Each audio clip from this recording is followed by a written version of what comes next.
Part में paints चाहिए, दूसरे पार्ट में टूल्स चाहिए जो हमने यूज करने हैं, और तीसरे पार्ट में वो सरफेस चाहिए जिस पर पेंटिंग करनी है। पेंटिंग करने के लिए मटेरियल्स की तलाश में है या आप बिगनर्स हैं?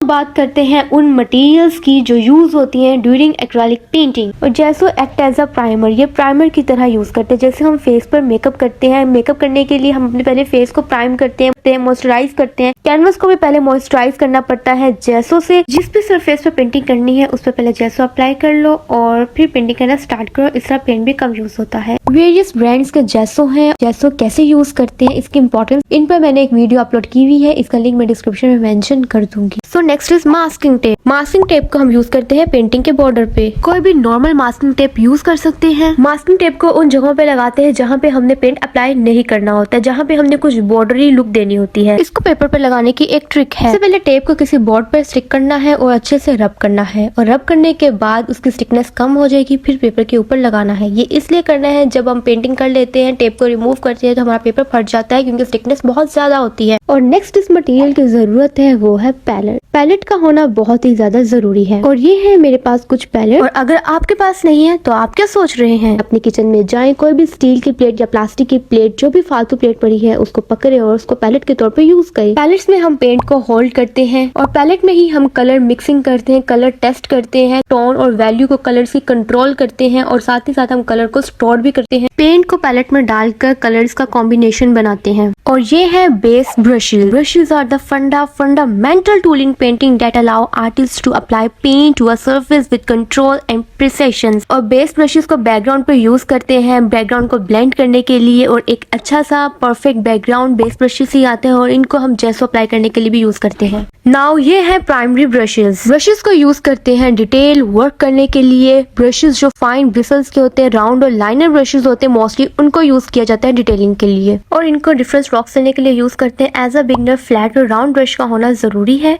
और टाइप्स ऑफ ब्रशेस और यूजेस ऑफ ब्रशेस पर मैंने फुल वीडियो अपलोड किया हुआ है, बिगनर सीरीज प्लेलिस्ट में जाकर देख सकते हैं। Paints are the essential part of the painting. इसके बगैर तो पेंटिंग हो ही नहीं सकती। और ये है पेंट्स। मैंने स्टार्टिंग में ही बता दिया था एज अ बिगनर कौन से पेंट्स बेस्ट है। और ये है मेरे पास कुछ एक्रेलिक पेंट्स जो मैं यूज करती हूँ। और ये है पैलेट नाइफ। पैलेट नाइफ को पेंटिंग में यूज करने से बोल्ड स्ट्रोक्स क्रिएट होते हैं। ये वेरियस साइजेस के और शेप्स में होते हैं। पैलेट के अंदर कोई भी दो पेंट्स निकाले हैं, उनको मिक्स करने के लिए पैलेट नाइफ को यूज करेंगे, और इससे बहुत से टेक्सचर क्रिएट कर सकते हैं, और इसे यूज करने की बहुत सी टेक्निक्स हैं। और ये है स्पंजिल्स, जो कि मटेरियल में मेरा सबसे फेवरेट पार्ट है। स्पंज को हम पेंटिंग में एक यूनिक इफेक्ट देने के लिए यूज करते हैं। स्पंज को बैकग्राउंड में भी यूज करते हैं, एक ब्लेंडी सा बैकग्राउंड बनाने के लिए, और ट्रिकी आइटम्स बनाने के लिए भी यूज करते हैं इसे। और स्पंज को पेंट से ओवरलोड करके यूज नहीं करना। और ये है वार्निश, जिसको पेंटिंग पर अप्लाई करना बहुत ही जरूरी है, और इसको पेंटिंग पर इसलिए यूज करते हैं ताकि हम अपनी पेंटिंग को डस्ट से, यूवी लाइट से बचा कर रख सके। जब पेंटिंग प्रॉपर ड्राई हो जाती है तब हम उस पर वार्निश अप्लाई करते हैं। वार्निश दो तरह के होते हैं, लिक्विड वार्निश और स्प्रे वार्निश, और इन्हीं में ही ग्लॉसी वार्निश आता है और मैट वार्निश आता है। एंड एट लास्ट हमारे पास टिश्यू पेपर या कोई भी टॉवल या क्लॉथ होना चाहिए। ये था सारा मटेरियल। अब ये आप पर डिपेंड करता है आपने किस चीज को किस तरह से इस्तेमाल करना है और कहाँ करना है। अब इन मटेरियल्स को मजीद सिंप्लीफाई करने के लिए मैंने इन्हें 3 पार्ट में डिवाइड कर लिया।